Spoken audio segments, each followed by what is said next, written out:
Computer.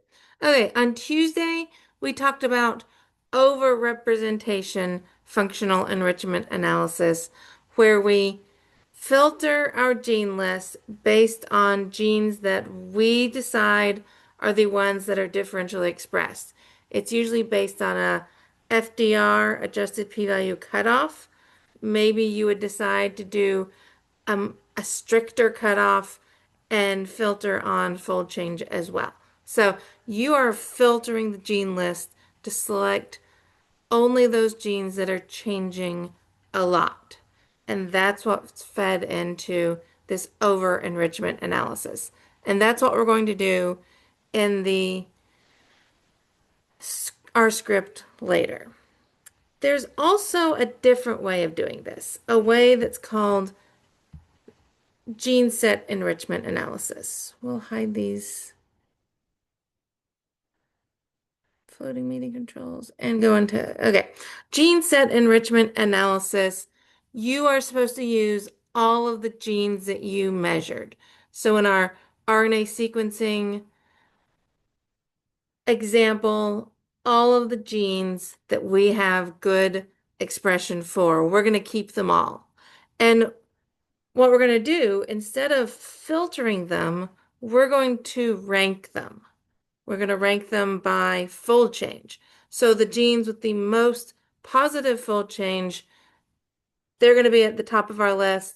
The genes with the most negative fold change will be at the bottom of our list. And that's what's inputted into this analysis.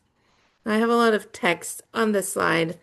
I'm going to skip it and go straight to this plot because I think this plot helps everyone understand what's going on here. So I've already told you we rank the gene list based on fold change from most positive to most negative. And then we take a gene set. It is a list of genes that have a defined function decided by people who put genes together in a list. And we overlay those two lists, our sorted gene list with the predefined gene set. And that's what they're doing here. The here in red from red to blue is the sorted gene list. So red is most positive, blue is most negative. And then with the black lines, they are marking the genes that belong to this gene list. This gene list is P53 down Canaan, and I have no idea what that is. It's probably something cancer related, maybe genes that are downregulated in regards to P53. I don't know. It's just a list of genes that share some function, and they're being marked here with black lines in our continuum of genes. And so what this analysis is doing, it goes through our list of sorted genes. Whenever it hits a gene in the gene list, it increases this running score. And so as we're hitting more genes in the gene list, the score goes up. If we hit a gene like right here, this gene is not in the gene list. So that would penalize the score a little bit. But if there are genes that are sort of smushed together here at the beginning, this enrichment score is going to keep going up because there's lots of genes here on this end. The enrichment score will go up, and then it hits a gap, genes that are not part of this gene term. And if there's enough of those genes not in our gene term, the enrichment score is going to plummet. So genes in the term add to the enrichment score, genes not in the term subtract from the enrichment score. And it keeps track of where this enrichment score peaks. If that peak is really high and close to the beginning, then this term is enriched to our positive fold change group, our tumor in our case. If if the peak exists on the other side, so maybe there's not a lot of genes in the term over here in the red side, but there are a bunch of genes from this term present at the end of the list, then this enrichment score is going to peak over here, and it's going to be enriched towards the negative side. So this is enrichment with some directionality. It tells us this term is enriched to one group or another. And it's based on the distribution of all of the genes in the data set. This method is takes into account maybe genes that are changing with smaller fold changes that maybe they don't reach into that level of being called significantly different. But there are some differences there. Smaller, minor changes, but minor changes accumulated might mean something meaningful, showing that this term, this list of genes, are enriched to our data set. Along with this analysis, trying to find the enrichment score that's weighted one way or the other, it's also doing a bunch of permutations. It randomizes the assignments, the group assignments of our samples, and it keeps rerunning this, maybe 1,000 times. And it asks, how often is this gene term enriched to one side? And that's how it calculates the p-value. It's not a p-value that's strictly based on a statistical test. It's a p-value that is based on permutations. We can do gene set enrichment analysis. Let's see. I don't even show the link to it. There is a GUI interface that is a program you can download. Let me see if I can link, go to that link. GSEA, Gene Set Enrichment Analysis. So you can download this program and install it on your computer pretty easily. Yeah, I don't think this is where I really need to be. It's from the Broad. I guess it is. Here. Download the GSEA software. I was right here and I didn't even see it. But you can download the software. You need to have an account, but it's pretty easy to sign up for an account. But yeah, they have it for Macs, for Windows, for Linux. I have it here, right here. This is an older version. I have two versions here. Gene set enrichment analysis. It's all based on Java. So assuming you have Java installed on your computer by default, gene set enrichment analysis should install okay. It's very easy to install, but you do have to, if you do it this way, you have to upload files, you have to click some boxes, and then you run the analysis. So it's more, it's not as, it's not like our code where you can write the code, you can set it up with a loop and run lots of analyses lots of times. You have to do the dragging and the dropping and the clicking and then look at the results. But what you need, if you're going to use gene set enrichment analysis from the GUI interface, you need an expression data set.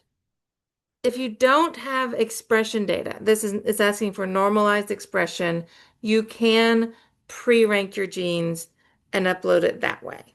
So either expression values for all of your samples and all of your genes, or a pre-ranked gene list.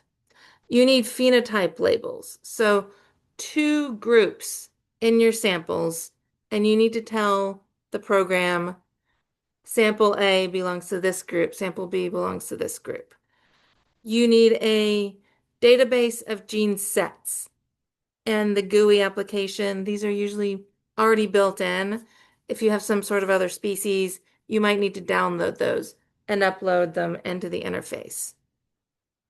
If you're doing something like microarray, you might need chip annotations. And this is going to link, if you've ever used microarrays, This is going to link those probe names to actual gene names.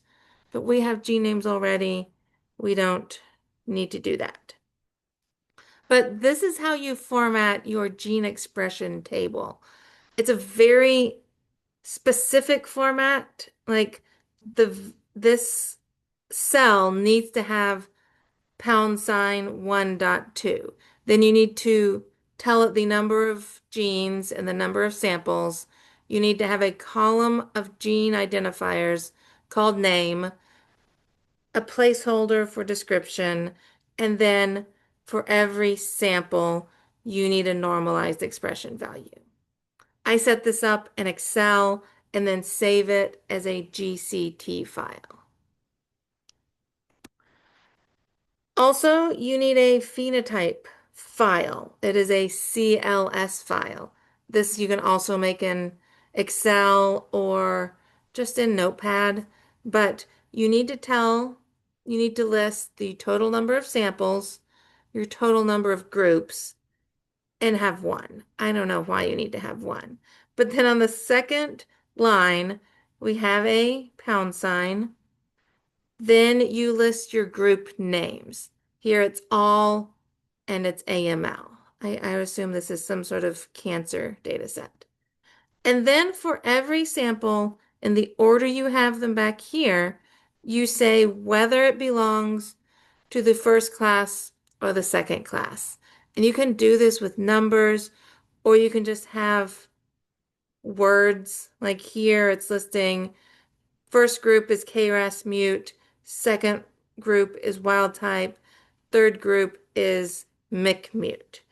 And then in the third line, they are classifying the samples as KMUT, WT, or MYC. And the program knows to trace it back to those sample groups in order. What I do when I set up this table is I have the sample group names in this third row, just because it makes more sense to me. I keep it the same. And then here's an example of these gene sets.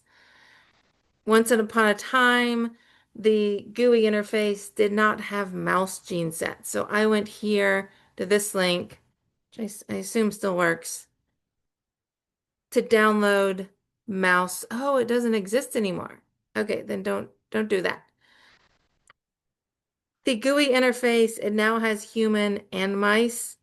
If you need something like zebrafish, I'm not sure, you would have to go search for gene sets specific to zebrafish.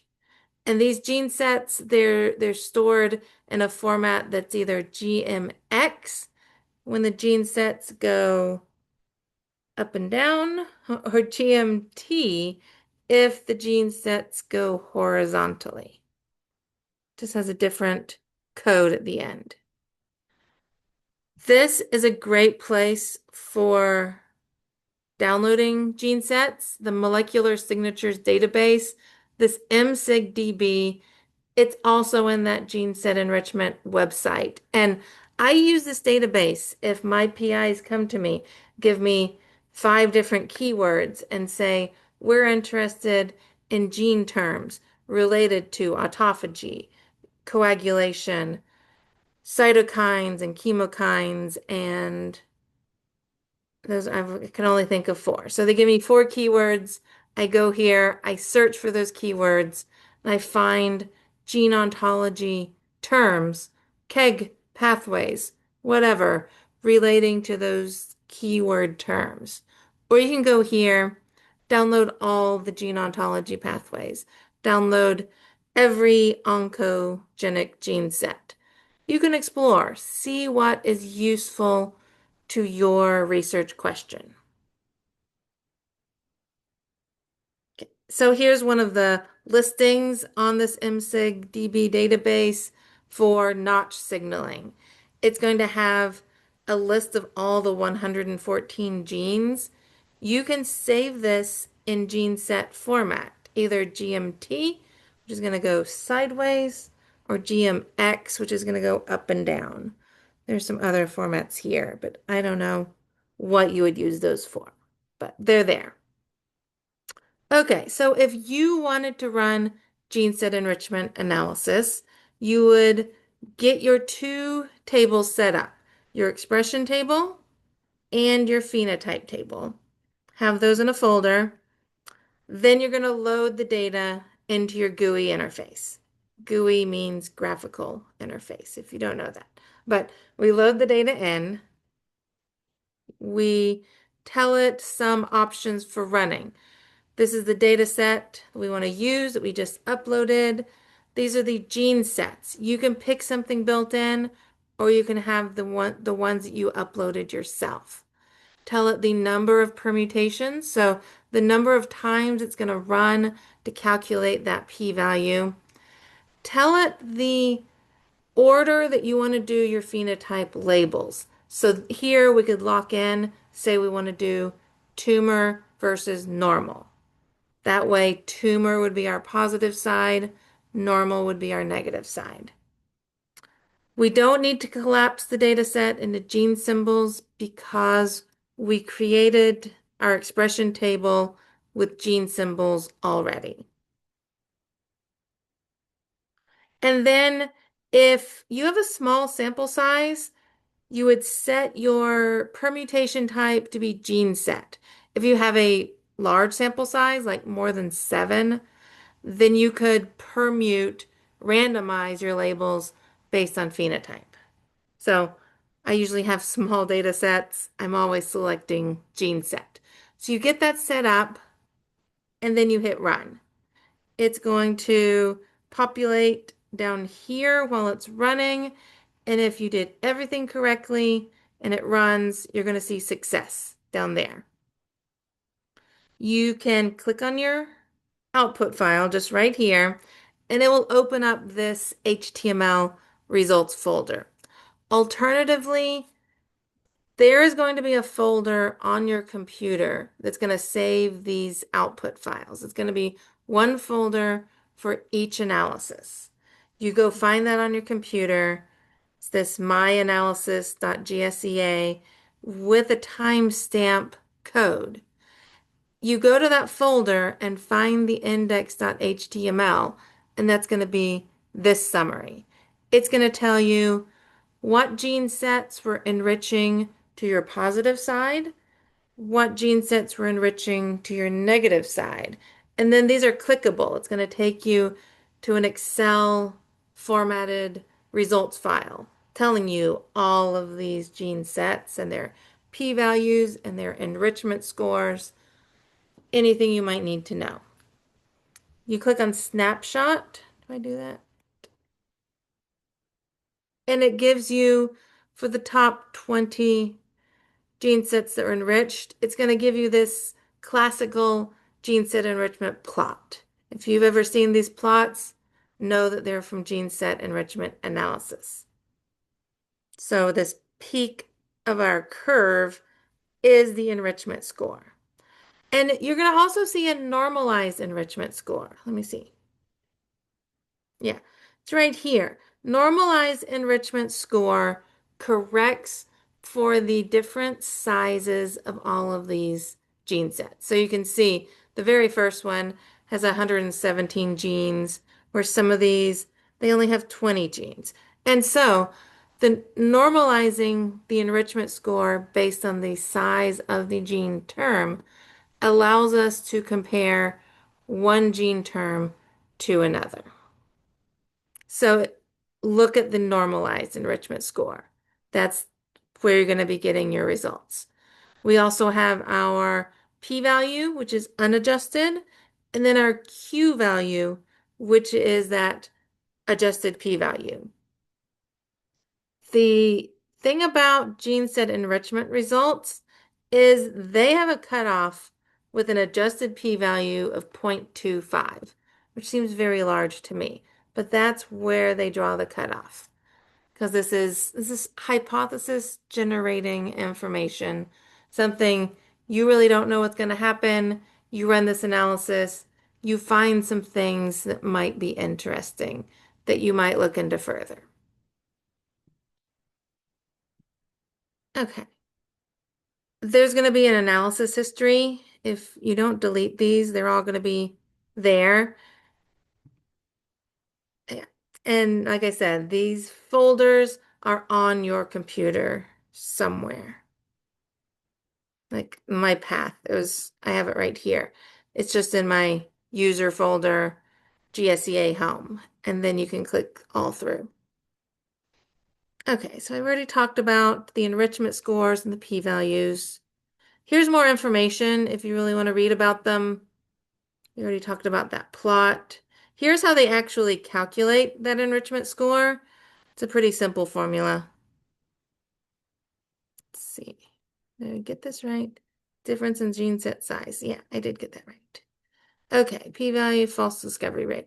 At the end of this, I have some slides on ingenuity pathway analysis.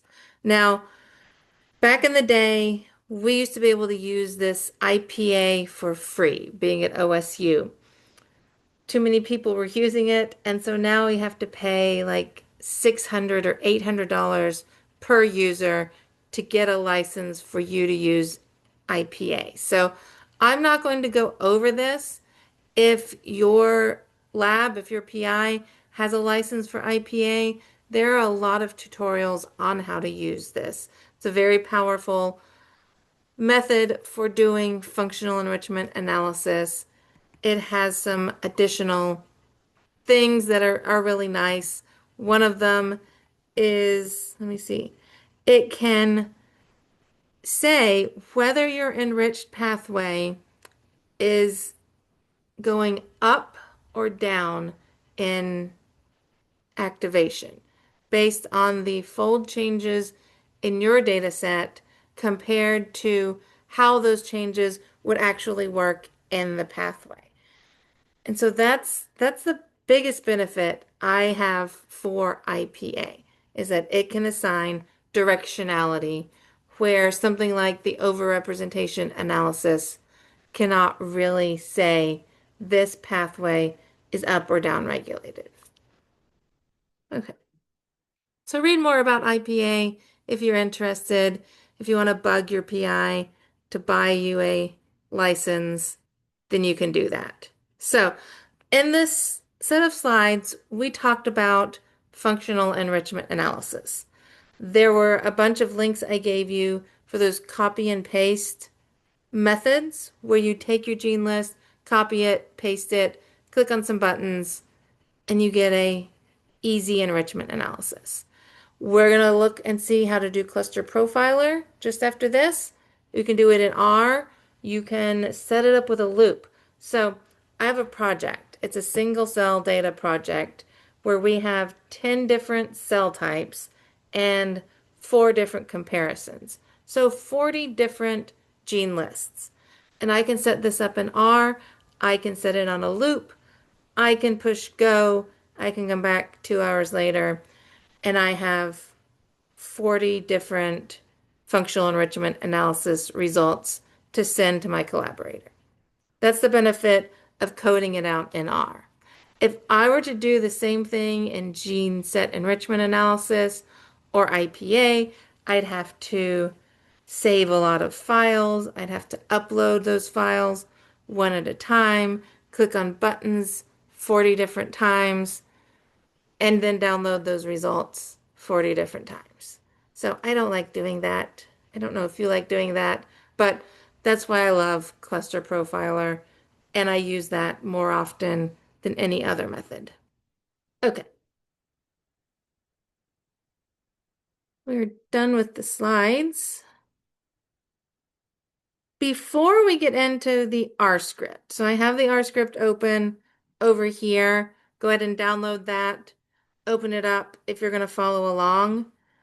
There is a question that the categorizing the genes into differentially expressed or not, and in the gene set or not in the gene set was a little confusing. So I'm going to try to walk through this in Excel, and hopefully it'll be a little bit less confusing. So here we did an RNA sequencing project and we measured expression of 30,000 genes. We did our comparison. We compared tumor versus normal. We applied an FDR cutoff of 0.05. We identified 500 genes from our total gene list that were differentially expressed. So these are our DE genes. On the other hand, the number of genes that had an FDR greater than or equal to 0.05 is everything else. I did our 500. No, I did 3,000 minus 500. So we have 2% of genes are DEG, 98% of genes are not DEG. That's how it breaks down just after we do our comparison. Now, we have a gene term. This gene term has 100 genes in it. It's the negative regulation of autophagy. I just made that up. But that's our term. These are the 100 genes that are negatively regulating autophagy. So we need to ask how many of these 500 genes are part of this 100 gene list. So we could do something like a Venn diagram and look for how many genes are in both lists. And we do that, and in our totally made up example, we find that 80 out of our 500 genes are genes that are in this list. So 80% of the genes in the gene term are present. 80% of the gene term genes are part of our differential expression results. On the other hand, so we have 500 DE genes. If 80 of them are connected to the gene term, then 420 of them are not connected to the gene term. So these are DEGs not in the term. We've taken our 500 genes, split them up into genes in the term, which are 80, and genes not in the term, which are 420. And then we can look at the other side of our not DEGs. Of our not DEGs, we can assume that 20 of our not DEGs are part of the term because 100 minus 80, there are 20 genes left over in our gene term that were not differentially expressed. So we know out of 28,500 genes, 20 of them are connected to our gene term negative regulation of autophagy. We can also say that out of these 28,000 genes, we subtract those 20 that are connected to our gene term, and we know that 29,480 not DEGs are not in the gene term. So these are the four numbers used in our test of asking whether this gene term list is enriched to our DEGs or not. Let me see if I can find a Fisher exact test calculator.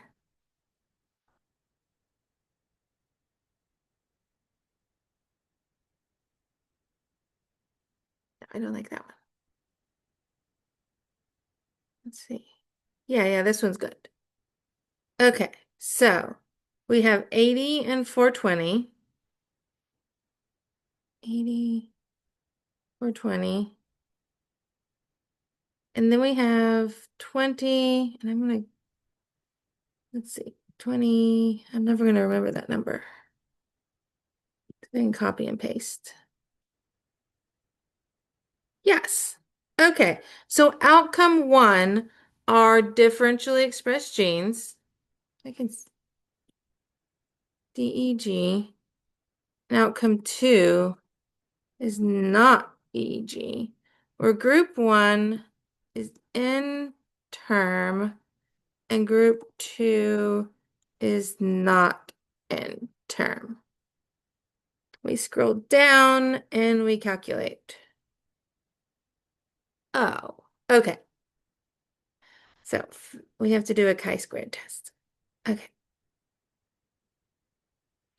Okay, so we find out that there is an association between our DEG groupings, DEG or not in DEG, and our term groupings, in term versus not in term. So we could say this term, negative regulation of autophagy, is enriched to our gene differentially expressed gene list. So we could do this by hand 1,000 different times, but that would be painful. So that's why we have smart individuals who have been able to code these out, put them in packages, and share them with us. So there are some packages we need to load. These are ggplots 2, which we know. There's cluster profiler, which is the program that's going to allow us to do this enrichment. Enrich plot is similar. They share a lot of functionality. And this is the database of human genes. First, we need to set our working directory because that is not even where I'm working. I'm working not here. I'm working in my downloads because I just download it from Carmen too. Okay, so if you're following along with me, set your working directory now. If you don't, it's going to fail and it's not going to know where this file is. So I provided this file with this functional enrichment hands-on. It's going to be similar to what we made on Tuesday, DEG results. The one we have packaged up here is just from one of the times I ran this analysis and we got these results out of it. So let me import it and it will look nicer. So it's our DEG results. Should look very familiar. It has gene information, linking ensemble genes to gene symbols. It has our average, our fold change, our p-value, and our adjusted p-value. Those are the important parts. Now, when you do functional enrichment analysis, this overrepresentation analysis, we've said we want to filter our genes. If you include all of the differential expressed genes at like an FDR of 0.05, in this case, we're left with 7,000 genes. And if you ask, is my gene set enriched to 7,000 genes? It's going to be enriched a lot just by chance because there's so many genes. So a good rule of thumb is to filter your gene list down to somewhere between 2,000 and 200. I think less than 1,000 is really great. So somewhere between 200 and 1,000 would give you good enrichment results. So what we're going to do, I get 2,089. So we are filtering our DEG results. We are asking for the absolute value of the fold change to be greater than 3 and the adjusted p-value to be super duper small. Then we get 2,000 genes. I'm going to filter this a little bit more. So feel free to change these parameters however you want. We're going to switch that fold change to 4. That's even still too much. Okay, so I made the fold change 4. I added a couple of zeros to this super duper small p-value, and I'm down to 1,000. It would still run with 2000. It might take a long time, but it's still going to run. It's going to run with whatever you choose to put in it. If you put all of your genes, all 28,000, that would be not be a good idea to do that, but you could, and eventually it would run. But I have filtered my data set and I have about 1,000 genes. What you want here, the gene list you want, I don't have it handy right now, but you want, I could get it handy. You want the peaks of that volcano plot. Remember our volcano plot. I'm going to try to run it. DG results. Let's see if this works. I didn't plan to do this. No. Oh, here. Enhanced volcano. Just to remind everybody what we're wanting to pull from.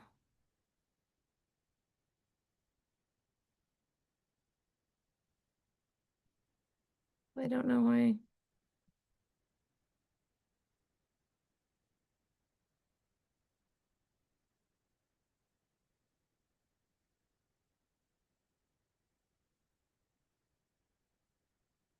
Well, it's not working right now. Oh, there it is.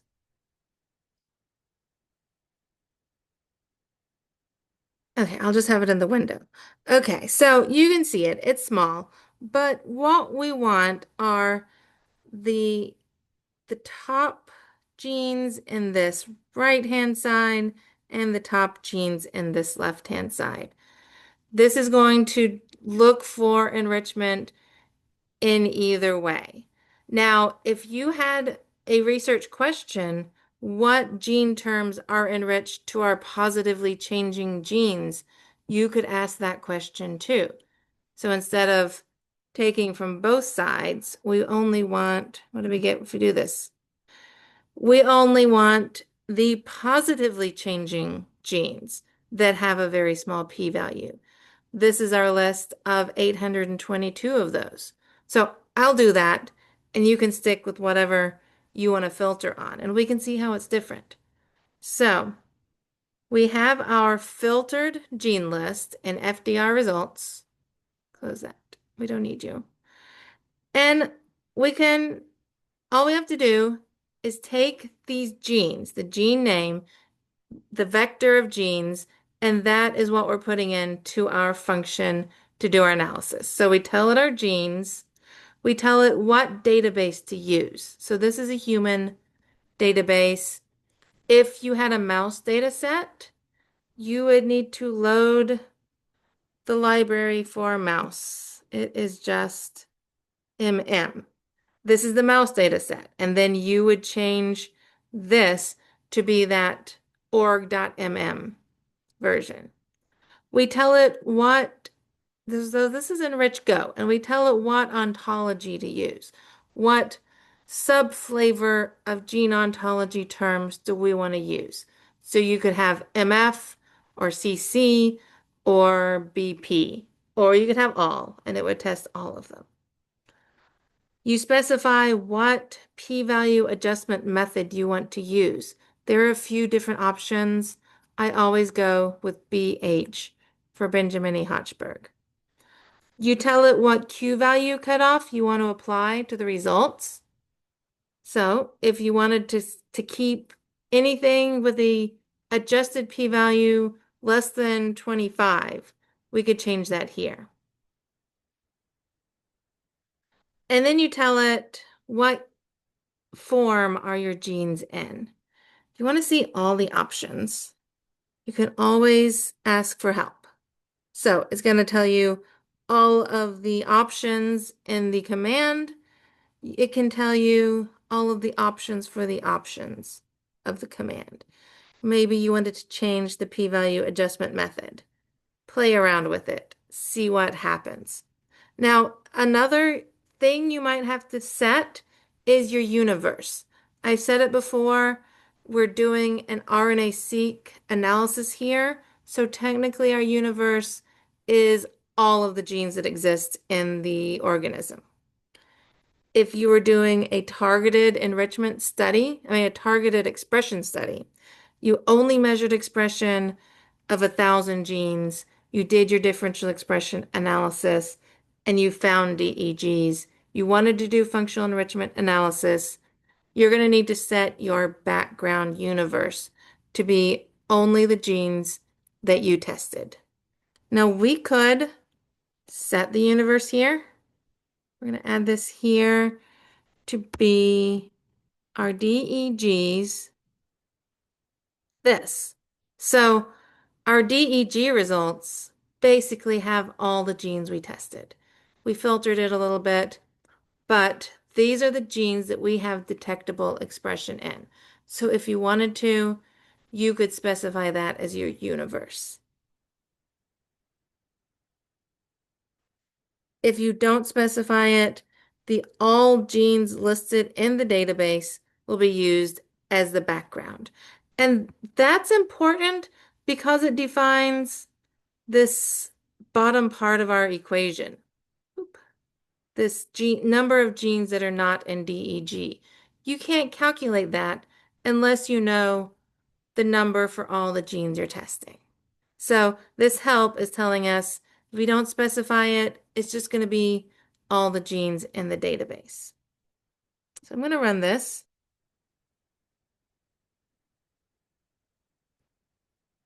Takes a little bit of time. My computer's really slow today. I'm not sure why. We're going to close. Okay, it is done. It's an enrich result object, sort of like that DESeq2 object. It has a bunch of parts, and all of the results are stored as parts. But underlying all of these parts, we could put this in a data frame. All as data frame or ego. All. So there were 29 terms with a Q value less than 0.05 in my set of 822 genes that had a positive fold change greater than 4.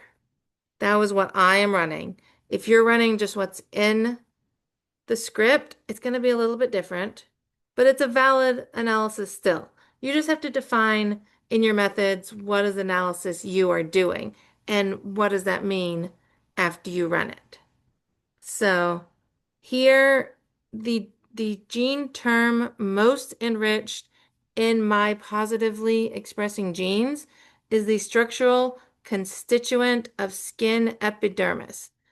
I don't know what that means connected to lung cancer, but that's what's happening here. Maybe it's more interesting, this GABA receptor activity or monocarboxylic acid binding. I don't know. You would have to know more about lung cancer in order to get meaning from this result. I don't have that knowledge, but PubMed does. You could do a search on PubMed. So we have 29 terms here, enriched. Some of them, if we scroll over, retinoid binding and I can't even say it, but these two terms, they have exactly the same gene list. And I told you that gene ontology terms, they're redundant and they're nested. So there is a function here called simplify. We tell it our enrichment object, we tell it some options, and it's going to take out some of that redundancy. Let's see how that changes the results. Simple.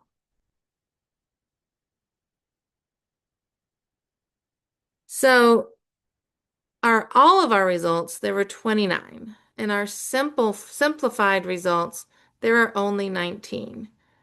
It still kept both of these, but it's collapsing something here.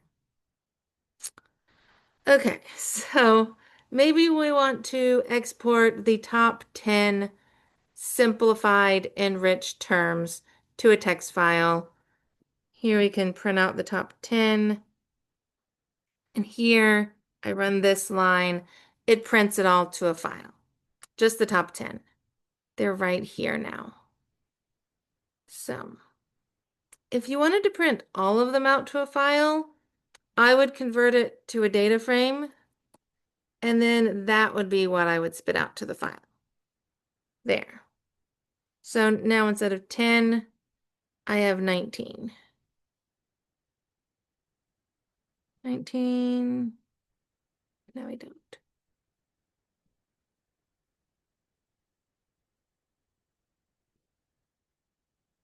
It should work.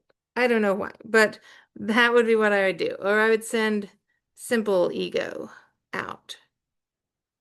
So anyway, anyhow, any method you want to send your data out to save for later, it's a good idea because I know through using this package, the package does change over time.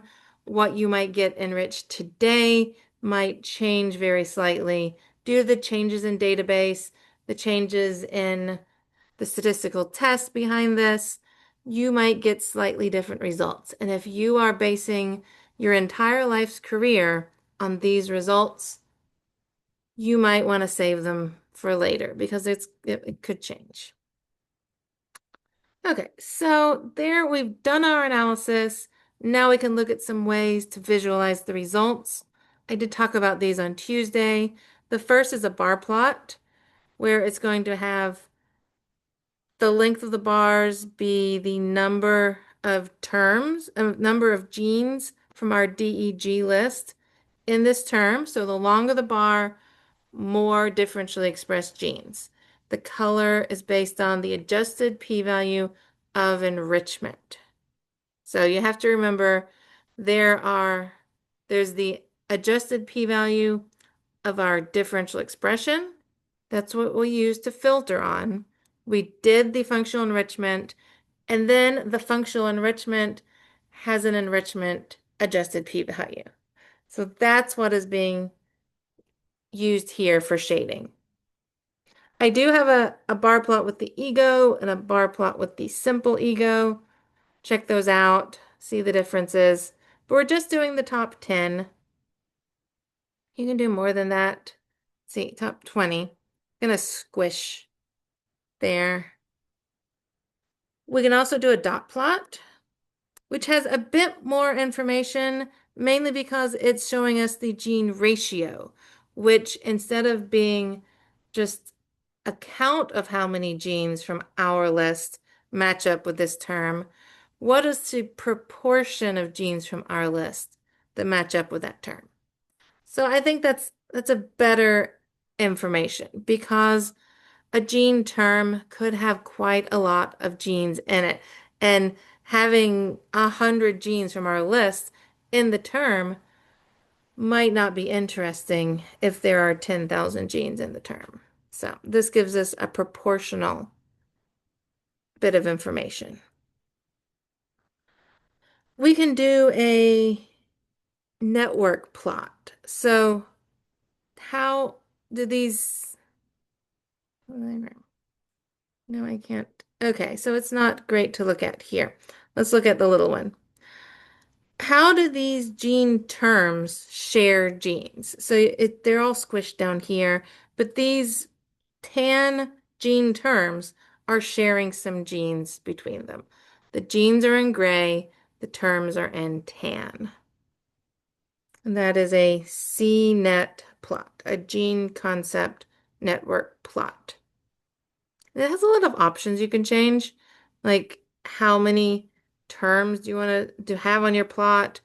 What do you want your nodes to be?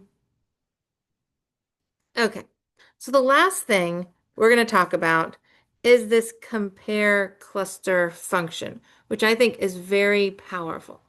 So maybe you have three different groups in your data set. You have test group 1, test group 2, and your control. And so you compare test group 1 with control and test group 2 with control. And now you have two different comparisons. If you want to compare comparisons, so compare two different gene lists and see what terms are enriched in those two gene lists, you can do a compare cluster analysis. So we're going to do this. We're going to get a data frame of the gene and the fold change, my DF.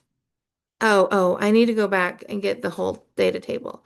This is not going to work with what I have because I am splitting the genes based on fold change. That's positive or negative, and I only have positive right now. So that's a poor way of dividing our data. Okay, so now I'm getting FDR results. How many do I have? I have too many. Let's keep it at 4. Okay, now I have 1,045. The directions are going both ways because I added back in that absolute value. And so now I'm making my data frame. My data frame has negative genes and it has positive genes because what the grouping that I'm comparing is positive versus negative. Okay, so I'm making a new column called fold change. What am I doing?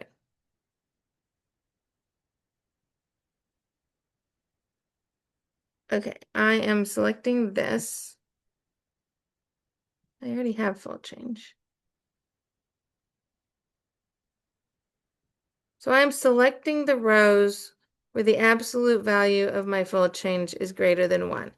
I think that doesn't do anything. Okay, so that's just making sure none of these fold changes are like a decimal number or 0. So it's just a quick clean. Okay, now we're going to start a column called group. And right off the bat, we're setting the value for this group to be upregulated. So everybody is upregulated no matter what. Then we're going to go through, and if the fold change is less than 0, we're going to switch that value to downregulated. And so let's check out what this looks like. My DF, I'm doing a table of the group. We have 223 downregulated and 822 upregulated. We just split. Let's go back to this volcano plot. Oh, shush. Okay, we've split the genes into positive and negative. And we're going to ask, are there gene terms enriched to the positive side uniquely or to the negative side uniquely? And we do this with the compare cluster function. I'm getting the help for it. So this tells us a little bit about it, but the main thing we need to think about is a formula. This formula notation, we are relating gene symbol to our groups. And that's what we're saying right here. We're getting it from this table. We're doing the function enrich go. So it's going to run this analysis like we did up here. It's going to run it through once for our positive genes and once for our negative genes. We're doing molecular function here. Here's our database, same adjusted p-value cutoff, and our genes are symbols. We run that. It's saving it into formula res. It's like the ego that we made earlier, but it's a compare cluster result. It's just a different fancy accumulation of data. So we plot it and it's here. Oh, we have it. So there are gene terms that are uniquely enriched to our downregulated gene list. And there's a different set of terms that are uniquely enriched to our upregulated gene terms.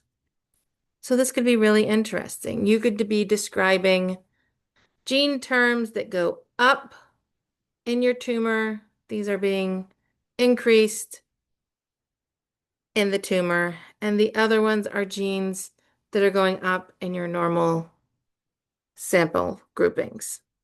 Now, I don't know about you, but these names on the side, they're all crumpled up and it bothers me.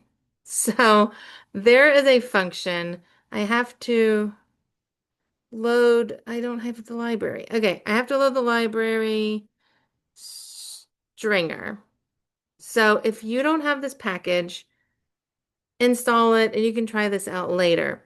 But we add on the scale for the y-axis labels and we tell it you can stretch it out to 100 characters. We add that on to our dot plot. It's all based in ggplots, so you can do this adding on like we did before. Let's see if I can scoot. Oh, no, no, no.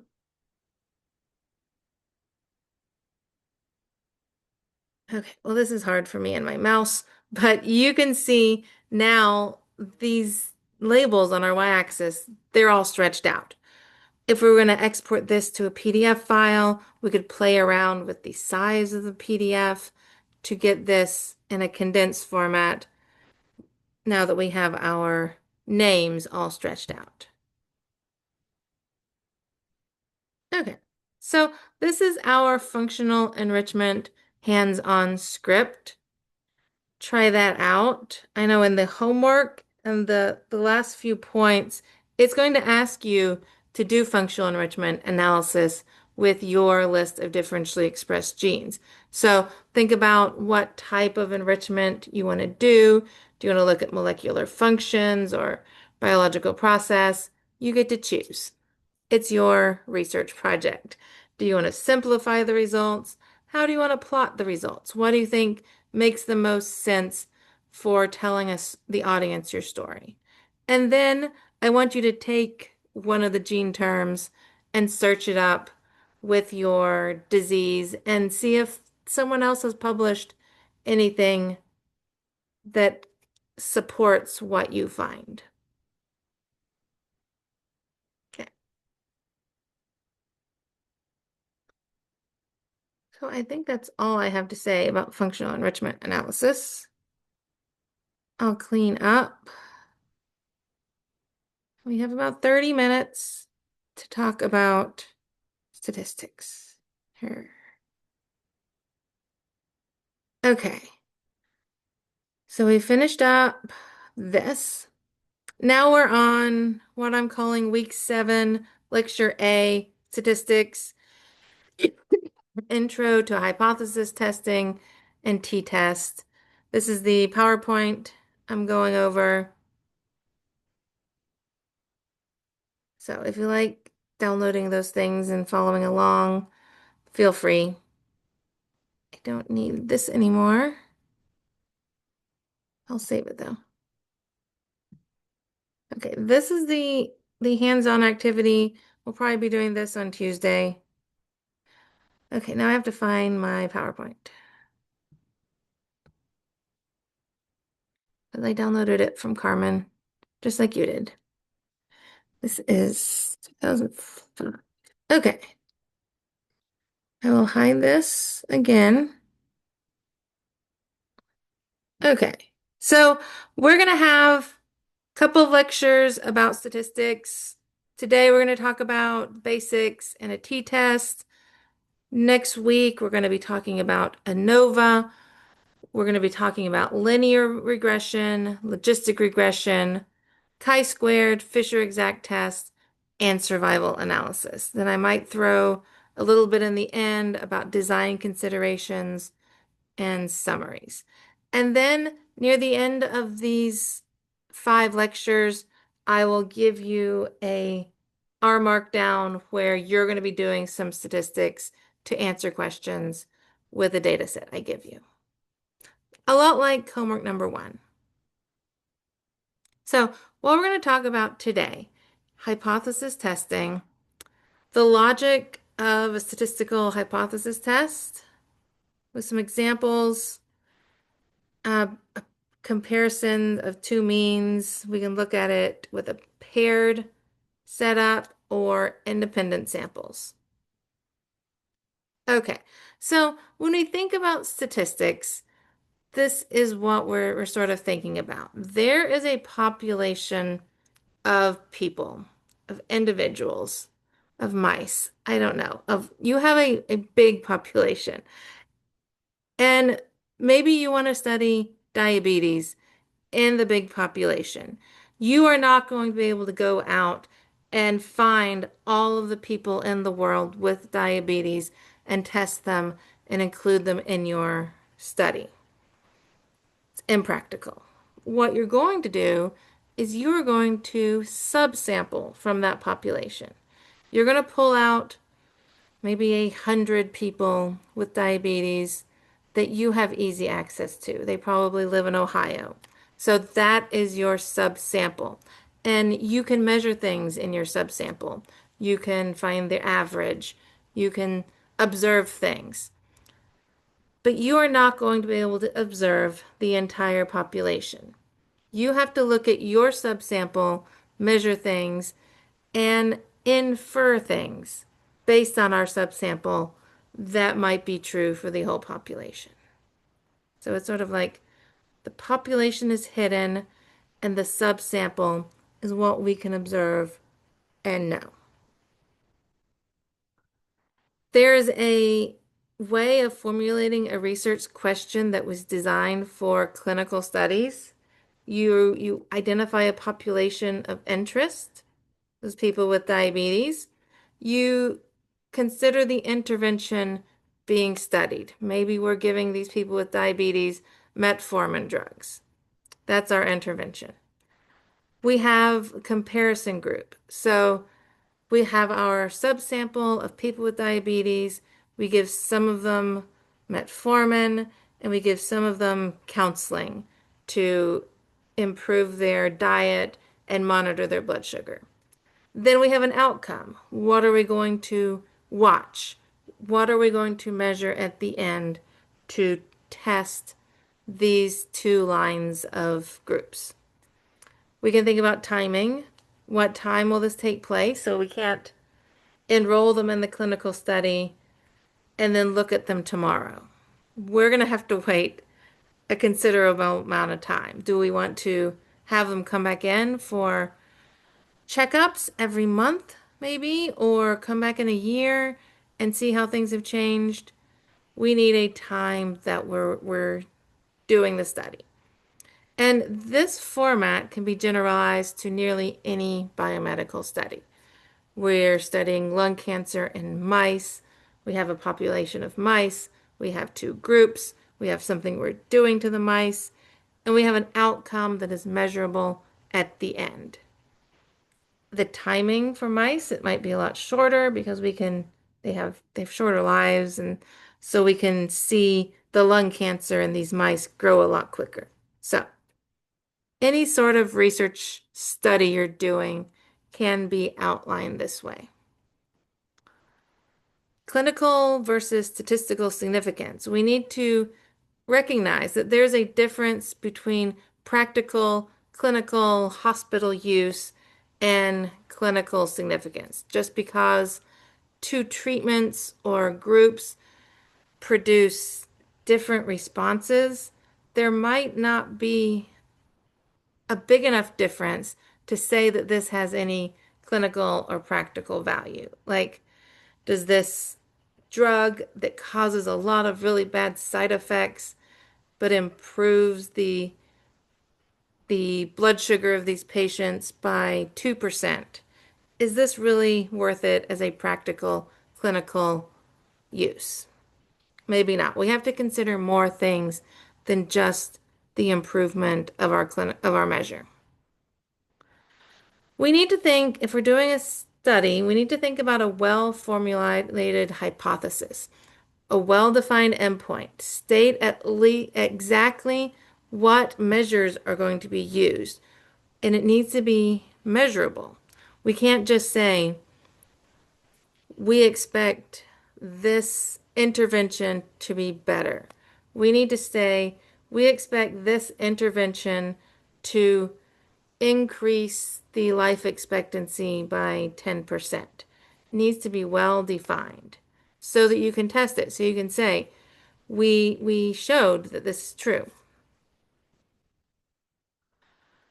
We want to infer how Mother Nature works. It's impossible to collect everything, so we need to look at a small subset. We need to formulate a specific statistical testable hypothesis, collect a good data set. So it needs to be a data set that is well represented of our population. We define our hypothesis and we test it with appropriate statistical methods. Then we test our luck. What we want to do is draw some conclusion about the population measures. We cannot measure the population, but we're just looking at a small snapshot.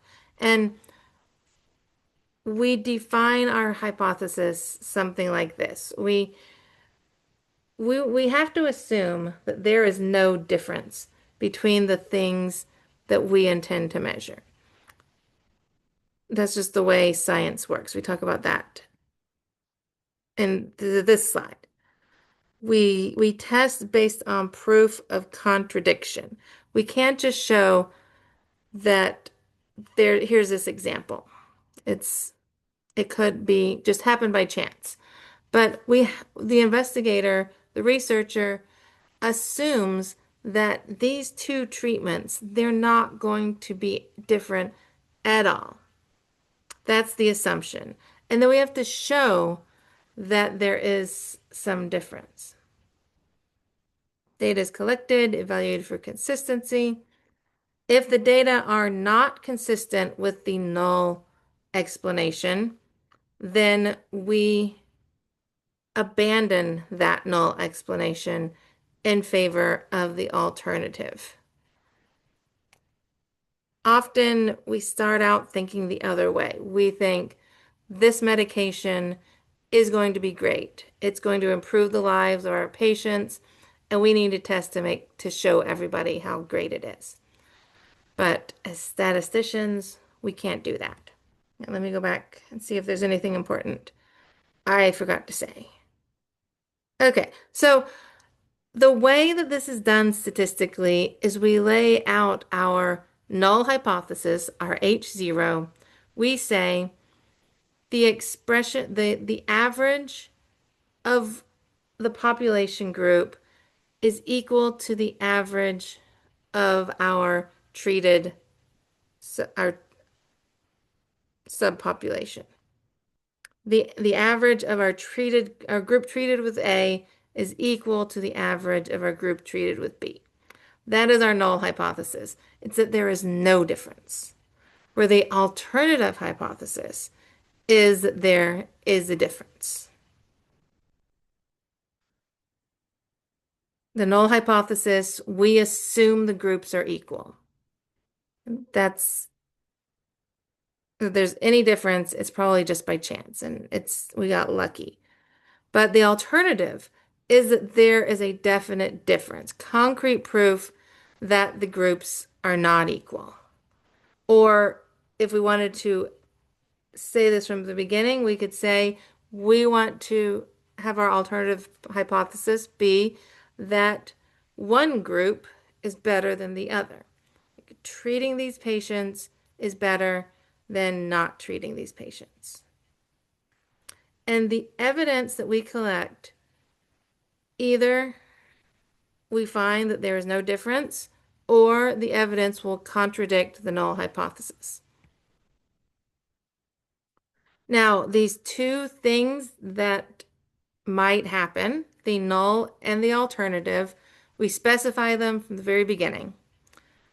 The null, it needs to be consistent with that proof by contradiction. The null and alternative are mutually exclusive, so they cannot both happen. And they also need to be collectively exhaustive. This means that one of them has to happen. So they can't both happen, but we need one of them to happen.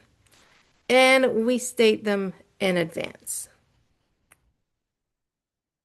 So we formulating a statistical hypothesis, we identify our research question, we make assumptions necessary for computing probabilities, we specify our null hypothesis and our alternative hypothesis.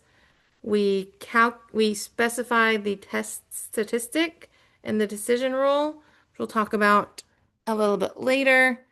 We calculate the statistical test. We make a decision. And then we conclude whether we accept the null hypothesis or we reject the null hypothesis. And then it's also a good idea to report a confidence interval, which we'll talk about later. Okay, so I told you that there is a population, and usually we don't know what's happening with that population, but we can take samples. So here we can pull out different samples from the population. In this case, we know the population mean and standard deviation, and here we're subsampling 6 different times. And each one of these subsamples means and standard deviations, they're pretty close to the population mean, but they're a little bit different. So this is showing the difference between our sample means and our population means. And usually in the notation, sample means have a bar, a line over them. This also brings up the concept of standard deviation. So pretty much everybody understands an average, a mean. So we take all the measures of all of our subjects and we divide it by the number of subjects. We're reporting the standard deviation here. So the standard deviation tells us how much do the measures of our individual samples in this subsample, how much do they scatter around the mean? So for every single one of our little dots in our blue circle, we calculate the distance from this one dot to our average of 44. And then with all of those differences that we measure, we take what is called the quadratic mean of those values. So a standard deviation is the amount of difference from the mean. Now, I talk about it here. I'll introduce this concept here about sampling distribution. So if we were to take a 6-sided dice and roll that dice so many times and keep track of how often we got each number and then averaged it. If we were just to roll the dice once, then 20% of the time we would get 1, 20% of the time we would get an average of 2. It would just be pretty uniform. But if we were to go back again and for every 5 times we rolled that dice, we kept track and we averaged those 5 rolls. And we kept track of that 1,000 times. Our hand would fall off. But then that average of each one of our subsamples would average right around 3, because that's the average of 1, 2, 3, 4, 5, 6. I bet. 1 plus 2 plus 3 plus 4 plus 5 plus 6 equals divided by 5, 4.2. Yeah, so as our sample size gets bigger and bigger, the more times we roll that dice, the average of our sample approaches the average of the population. And that is what is called the central limit theorem. If you take a sufficiently large sample from a population, the sample will be normally distributed. That's what we're showing here. the sample average will approach a normal distribution. The large sample size, the mean of that sample will approximate the mean of the population. So that's what we're showing here too.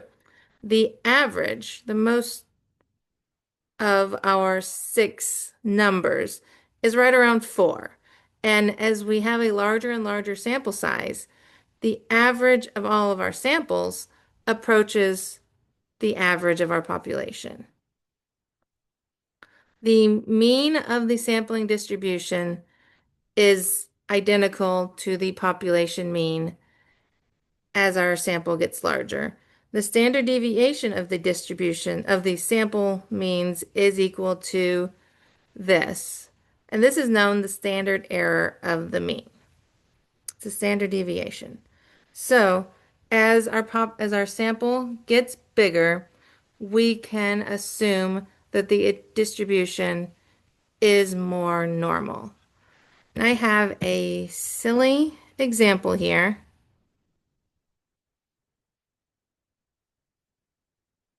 So I have 3 balls in a bucket. One ball has a 1, one ball has a 2, and one ball has a 3. If we were to average these 3 balls, we get 2. If we were to pick 2 of the balls and keep track of what we got, I have all of the options here. All of the options of pick 2.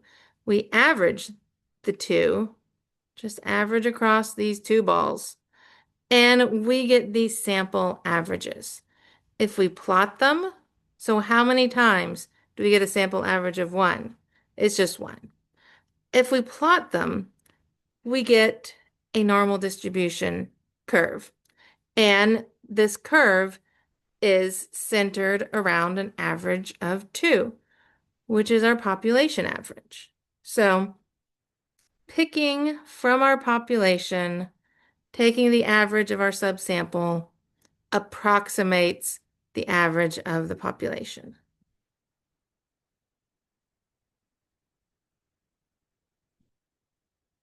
That has a fancy term called the central limit theorem. And because of this theorem, it allows us to convert what we see in real data to a normal distribution with an average of 0 and a standard deviation of 1 and 1. We do that with a z distribution, a z standardization. So we take our x hat minus our average, and we divide it by the standard deviation. And that approximates a normal curve. And since we're able to do this, then we can take this z-score that we calculate and go to those standardized tables and look up information about this z-score. It allows us to calculate, I don't have a curve. I don't have a curve. Oh, here. We'll get to this in a little bit. But it allows us to take what we observe, convert it. I don't have one. Okay, never mind. Just convert it into a 0 average and a 1 standard deviation and be standardized. And there are tables out there that if you look up the standardized z-score in that table, it will tell you how much of this curve falls behind that line. And so we can do some statistical reasoning using that concept, which we'll talk about in a little bit. Okay, so here's one of those examples. So we are using this example to do a z-test. Our population has a known standard deviation, so that's why we can do a z-test. And the subsample that we have is fairly large. So our question is, We know the average birth weight of all U.S. hospital births is 120 ounces with a standard deviation of 25 ounces. That seems really small. 120 ounces to pounds. Okay, that's 7.5 pounds. Okay, so that's all of the US. At our medical center, Wexner Medical Center, we collect birth weights of 100 births and find the average is 115 ounces. We know the number. This is a random sample of birth weights from our population with a known standard deviation. By the central limit theorem, we can assume this distribution to be normal. It has a population mu of 120. It has a standard deviation of 25. So that's what we know. We have our null hypothesis, which is the average equals 20. We have our alternative hypothesis is that our average is different enough from 120 to be interesting. So are they mutually exclusive? Only one of them will happen. It's either going to be equal to 120 or it's not going to be equal to 120. Are they collectively exhaustive? One of these has to happen. It's equal or it's not equal. Okay, so next up, we're going to calculate the test statistic. This is called the pivotal quantity. We want to know is if it is true that our average is 120, what are the chances of observing our sample mean at 115? So let's see. Okay, as far away means in the direction of our alternative hypothesis. So our alternative hypothesis is that it is not equal. So that can be either way. It can either be bigger or it can either be smaller. So we can consider both sides. This is defined as being two-sided. If your alternative hypothesis was that one was bigger than the other, then you would define that here, and then it would be one-sided, and we would only consider one side. But what we're asking is what are the chances that our observed value of 115 belongs in the distribution of our normal curve averaged at 120 with a standard deviation on either side of 25. Here's what we are going to compute. The probability that x hat is less than 115 plus the probability that x hat is greater than 120. And x hat is our sample mean. What we're calculating with this probability is these either side of the curve, the parts in green. We are calculating this, where's my mouse? The area under the curve here in this case. Are those shaded regions where we fall? So we know how we can do this. We can transform the probability calculation for x hat, our sample mean, into a normal distribution. We do that by calculating a z statistic. We're taking x hat, which is, what is it? It's 115, subtracting mu, which is our population average, and we're dividing it by the standard deviation of our population divided by the square root of the number of samples that we are observing. When we use mu equals 120 as our presumed H0, the resulting quantity is called a pivotal quantity or a test statistic. the z-test statistic here. Okay, we're getting really close. Okay, we can probably finish this example. So, what we're saying is what to do with the answer. What are the chances that a value of x hat being 115 belongs to our distribution? Are we going to achieve significance with this? So, our decision rule is going to be we reject our null hypothesis if the achieved significance, the value shaded, is less than 0.05, which if we looked it up on the table, we would see that the cutoff values should be negative 1.96 and positive 1.96. If we fall within those cutoffs, then we're good. If we fall outside of those cutoffs, then this is different enough and we'd have to reject the null hypothesis. So we do some math. We plug this in. We calculate the positive side and the negative side. We have our cutoff values. So -2 and +2. We look that up. I have a link to where we can look that up. And we find out that our p-value, our probability from this calculation is 0.045.